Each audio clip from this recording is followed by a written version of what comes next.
anything here.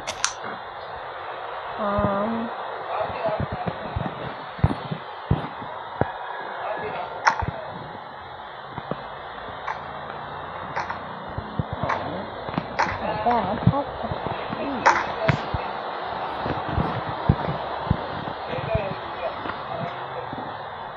Hey, what's that?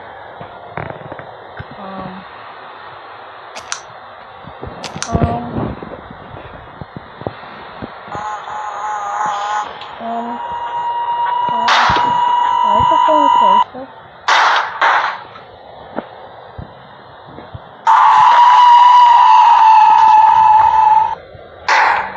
My God, try to get to me.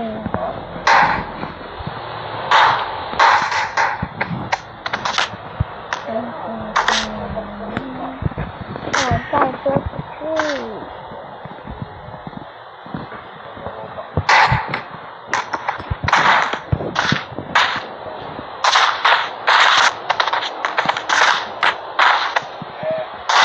Hello.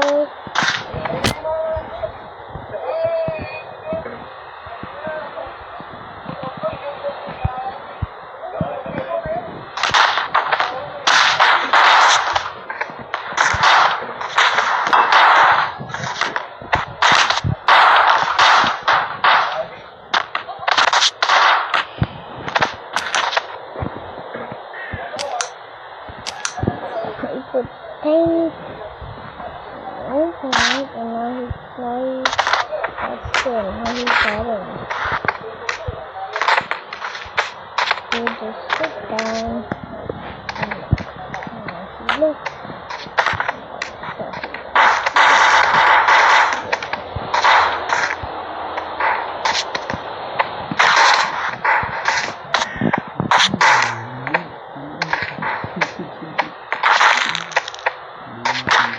Nagtanong si VP Sara Duterte, Senator, pwede ka mag-invite. Bakit yung pinatawan, diba? Sinasabi niya, nakasama niya kayo, at kayo, nominado kayo, NPA kayo. So, kasama ko ba siya? Kasama niya sa tingin siguro? Hindi na ako sa tingin. Palagay ko, naliligaw. Ayoko naman maligaw. Alam mo, ang kasama natin ngayon, isang napakalusip na political strategy. Napakalalim ng experience sa politika.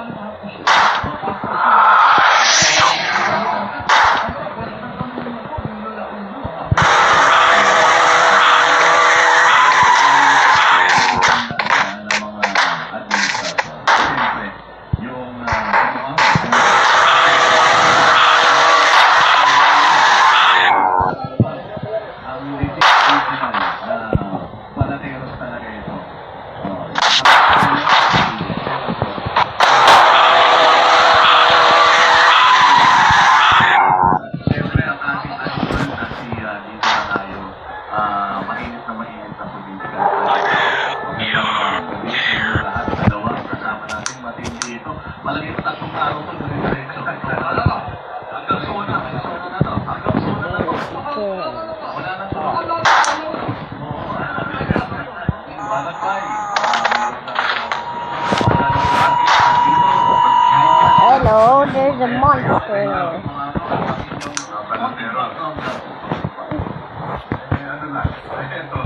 Semi-retired dumaan sa maraming presidential campaign. Yun lang. Kingmaker ha? Kingmaker. Yung kingmaker na yan. Oo, narinig ko yan. Katabi sa aking katabi. Yan naman, Robin Hood. Padilla. Ano ba? Tumas ka tayo. Ako po ay nananatili masugid na supporter ni Pangulong Rodrigo Roa Duterte at siyempre po tagahanga si Pastor Apollo Libre. Mainit siya. Marami magalit siya. Like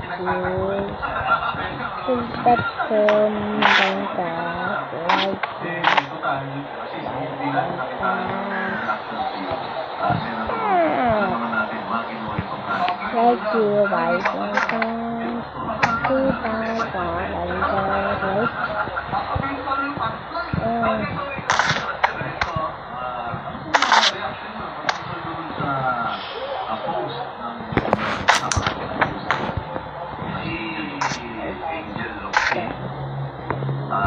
Kita kaibigan ko yan. Ang katotohanan ay kami dalawang mag-asawa noong hindi si Angel ay masawa ko. Nung nabalitaan namin, isa lang yung sinabi natin dalawa.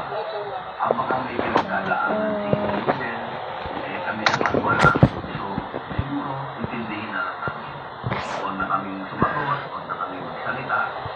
Kung gusto niya kaming makausap, bukas naman yung pero, Arsen, hindi yung kanyang pinitawan. At kayo naman, aminado kayo na there was a time na naging mundo kayo. Kung kasama niyo ba siya, ay kasama niyo sa duman sa mundo. Ano yan, ang story ang 1995, minanted ako ng gobyerno. Naalala ko ninyo, biglang lumabas yung warrant of arrest. Siyempre, bata ako, hindi ko naintindihan kung ako may warrant of arrest. Tumakbo ako ng Bicol, ng Camarines Norte. Inaabot pa ako hanggang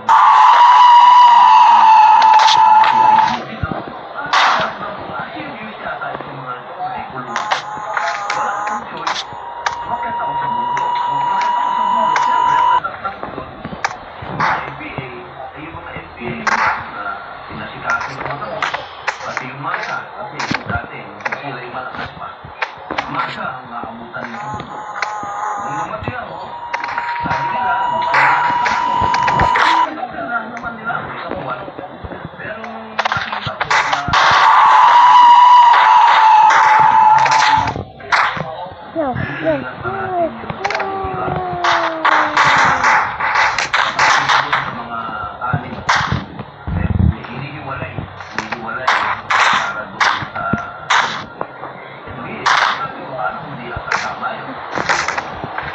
Ayun. alam mo kasi ako, observer ako eh. Pagka ganun, teka muna. Pinaglalaban natin, hihingaman natin ng revolutionary act. Sa pamamagitan niya, uwi na lang. Yun ang nasa isip ko. Bumaba na. Pero gano'n ko yun. Yung idea. Malaman na ako, lumaki na ako ng sisalista. Tatay ko rito. Ang tatay ko, si Roy Manila Sr. Siya yung presidente ng National Mines and Allied Workers Union. Ang minahan yun, ang mga workers. Socialista kami, lumaki na kami bilang sisalista sa bahay pa lang namin. Hindi mahirap sa akin tanggapin yung e-communism. Actually, para sa akin kung magaganap talaga yan, magiging makatotohanan yan, na pantay-pantay tayo, mayaman pa ng mahirap. Pero impossible. Yung kaalaman ko lang dyan, hindi po sa yung mabasa. Hindi ko yan mismo. Yung mga picture namin ni Joman. Napunta din ako sa Utrecht, yung mga panong niya. Nakakapunta na, pero hindi naman. Tinanggap na tayo magtambas. Nakuha ni Bonifacio. Nakuha na natin pagigibag natin ngayon. Kailangan hindi kapwa Pilipino. Kailangan natin pakibigma at kahirapan. Hindi sa kapwa Pilipino. Kasi kalokohan yung may gobyerno na tayo. Ibabalik natin yung gobyerno. Para magtayo tayo ng pahibagong gobyerno. Kung third floor na tayo, kung bumaba pa tayo sa university. Pero hindi ko iniiwan yung ideology. Hindi ko. Kahit na magalit kayo sa mga kaibigan ko, magalit kayo, pasensya na kayo. Kasi ang unang mga unang Kristiyano, nasa Biblia, pag binasa nyo sa Acts, andyan yan, sinasabi na tayo ay pantay-pantay. Kung ano yung meron tayo, ibigay mo. Sa Islam, ganyan din po. Kung ano meron tayo, ibigay mo sa kapwa mo. Ano mas malo? So yun yung context doon sa sinasabi na kayo po ay communist. Opo. Kaya ako po nasabi ninyo, nung minsan ay sa pagdinig, huwag na natin pag-usapan po yung kung ba't ko lang nasabi. Kasi alam ko nga yung history. Alam ko yung history ng communism na pinag-aralan ko nga po yan. Kasi meron po meron po kasi armado yung mga masisisan. Kaya si Marcos Lenin kasi ginaya lang niya, hindi naman niya si Marcos pa. Si Marcos kasi ang umulat niya na, ginakinuha lang din niya sa mga If that girl online that like you by one pants to cry when I like you.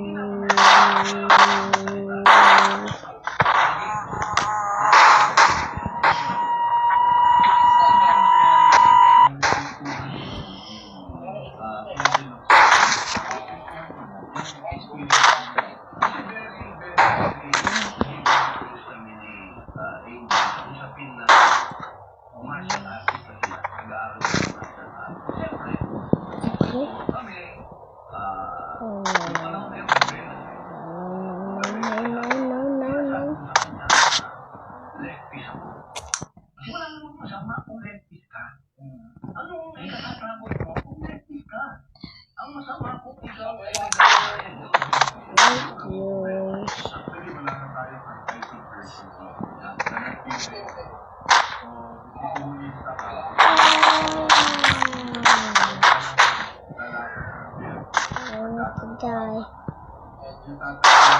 Gonna be our last thing I see.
Bye bye.